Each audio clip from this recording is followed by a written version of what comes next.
கோபம் என்பது பிறர் செய்யும் தவறுக்கு உங்களுக்கு நீங்களே கொடுத்துக் கொள்ளும் தண்டனை. உங்கள் மனதை நீங்கள் தான் ஆள வேண்டும், இல்லையென்றால் அது உங்களை ஆளும்.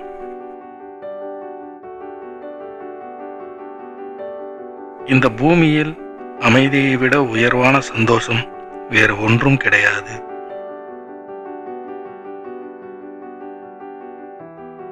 நேற்று நடந்ததை மாற்ற முடியாது, நாளை நடப்பதை தடுக்க முடியாது.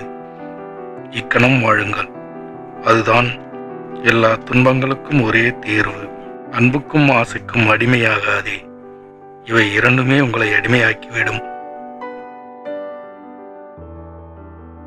வாழ்வில் மகானைப் போல் இருக்க வேண்டும் என்பதில்லை, மனசாட்சிப்படி வாழ்ந்தாலே போதும்.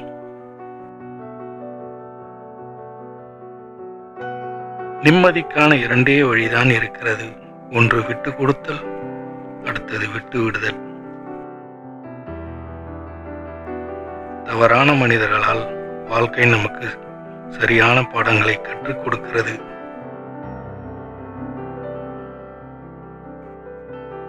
நன்மையால் தீமையை வெல்லுங்கள், உண்மையால் பொய்யினை வெல்லுங்கள்.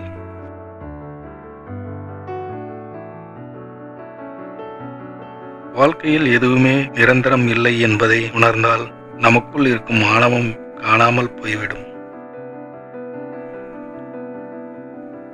உங்களை துன்பங்கள் பிடிப்பதில்லை, துன்பத்தை நீங்கள் தான் பிடித்திருக்கிறீர்கள்.